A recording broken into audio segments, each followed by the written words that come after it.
So, funny little anecdote for when I sat down to watch this film. I sat there watching it and I have a bag of peanuts in one hand and a handful of peanuts in the other.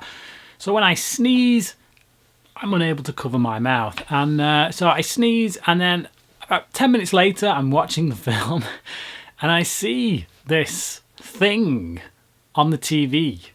It's just kind of very slowly sliding down. And I get up and I'm a little bit cross. I'm thinking, who's been faffing about with the TV? Who's put mucky prints on? And I get there and I realise it's this mushed up peanut slowly making its way down the screen. The TV was 12 feet away from me. So yeah, that was a sneeze of farce, I'll say that. But I'll also say this. It was the most entertaining thing about watching this film. There are some good things about Halloween, The Curse of Michael Myers, but most of them are kind of guilty pleasure kind of things. It's entertaining because it's funny for all the wrong reasons. However, one thing that this franchise on the whole does seem to have got right from the get-go is its leading ladies. It seems to cast pretty decent actors for its leading ladies. Mostly unknown, obviously, when they first kind of cast them. But yeah, in this we get Marianne Hagan, you know.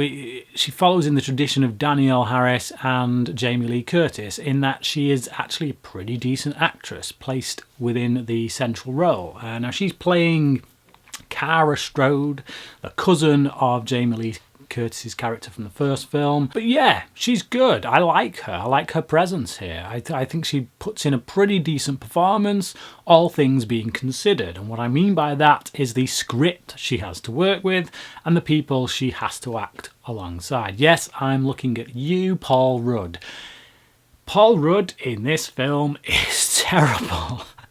I don't know what film he thinks he's in, but yeah, he's not pulling off whatever it is he's trying to do. There are some really funny moments, some entertaining moments, unintentionally so. Like when Tommy first meets Dr. Loomis, and then when he walks away, he kind of looks like Gollum holding this baby. Precious. Donald Pleasence as Loomis is really subdued and really underused in this film. I like the fact that his performance is dialed down after the previous one in which he just shouts randomly at kids, but he doesn't get to do anything. He's just lost in all the other stuff that's going on. Even in the ending, we get this big showdown that's going on between Paul Rudd's character and Cara Strode. Pleasence is nowhere to be seen. Now, this is the theatrical cut that I'm reviewing here, and I know there's a producer's cut. I know that there is a whole different ending. There's a whole different story thing going on with these rune stones, which, to be honest, I'm not quite sure if they improve the movie. They certainly explain it a bit more.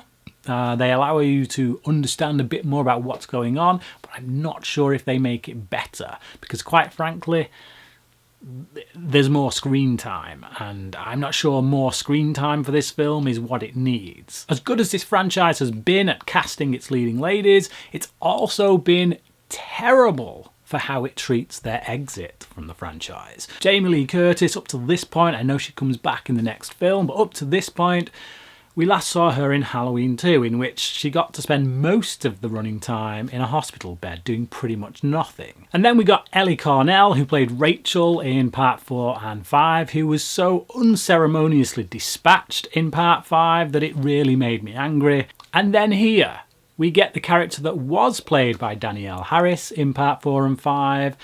Not only do they change the actress who plays her, but they get rid of her again within the first act of the film. It's like they just don't know what to do with these characters. Now, the main plot, once we get to the end of it, doesn't really make a right lick of sense. I actually don't mind this idea of this cult that have kind of found a way to control evil, but the film doesn't really deal with why they would want to do that. You know, they've created this monster in Michael Myers, somebody they can direct towards something and have him kill.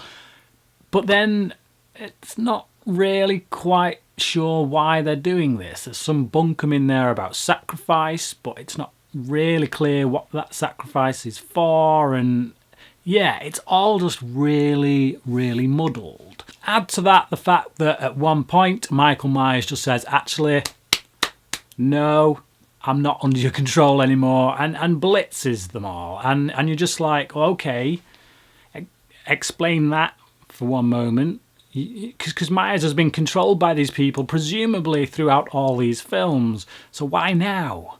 Why now is he able to just suddenly decide, I'm no longer under your control? There's little things as well, like when this nurse gets killed at the beginning, Michael Myers picks her up and just randomly plants her head into this spike on a wall. But you're thinking, or at least I was thinking, what is that spike doing there? What is its purpose?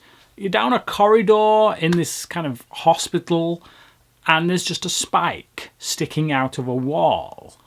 Towards the start of this film, everybody seems to be listening to the radio, in which there's this broadcast on in which wackos are phoning in talking about Michael Myers, because he's become this big cult figure now in Haddonfield. And there's one woman, this crackpot, phones in and says she kind of thinks she's in love with him and she just wants to know who's under that mask.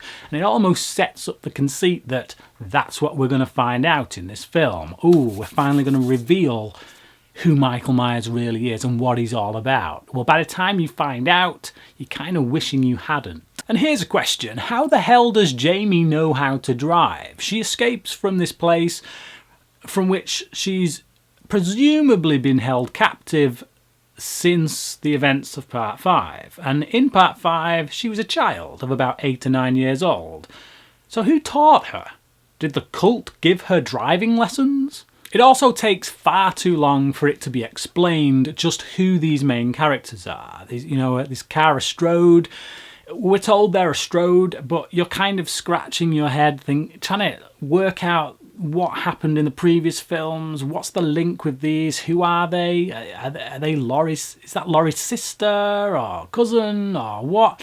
Eventually that is explained, but you shouldn't really spend the first third of this film trying to figure out who these people are, because you just want to move along with the story, such as it is. That whole sequence in which he finds the baby is itself pretty stupid. I don't buy for a second that a baby like that, of such a young age, without its mother and without seemingly food for a whole night, would not be making more of a noise, would not draw more of a crowd. It's like this bus station that he finds it in has been open for a good chunk of the morning and he's the first one to discover it, even though there's a huge gaping blood trail leading straight down into the bathroom where it's being kept.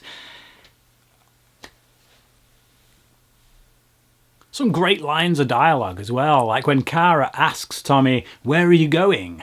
And he says, "To find the only man who can stop Myers." And you're kind of like, Loomis? You're talking about Loomis, right? The guy who tried to stop him several times in the 4 previous films. Yeah, that guy? Okay. And of course, the film then goes on to show Loomis actually doing complete bugger all. We also get this laughable scene in which Mikey Myers' babysitter reels off this story about how she was there the night that Michael Myers snapped and heard these voices in his head, and no, you weren't. You weren't there. I've seen the first film. There was no sign of you, and if you were the worst babysitter ever. And then, of course, the film does go on to show us that she was the worst babysitter ever. I am only scratching the surface of just what is wrong with this movie. If you look at every scene, there is generally something in there that is either unintentionally funny or just really badly written, really head-scratching as to why it's there. Like I say, Marianne Hagan does a really good job given what she's got, and it's probably the best thing about this movie. It is entertaining though, It is. It's entertaining. I was entertained by this. It was never a dull moment. I feel like I was entertained for all the wrong reasons. I'm going to give this a 2.5 out of 5. I so far think it's probably the best film after you know, the first one and then Halloween 4. But like I say, that's not from any technical standpoint. It is purely because I had a good time watching it. It was funny. There you go, that's my review of Halloween, The Curse of Michael Myers. If you've seen this film, please comment below, let me know what you thought about it, and until next time, cracking.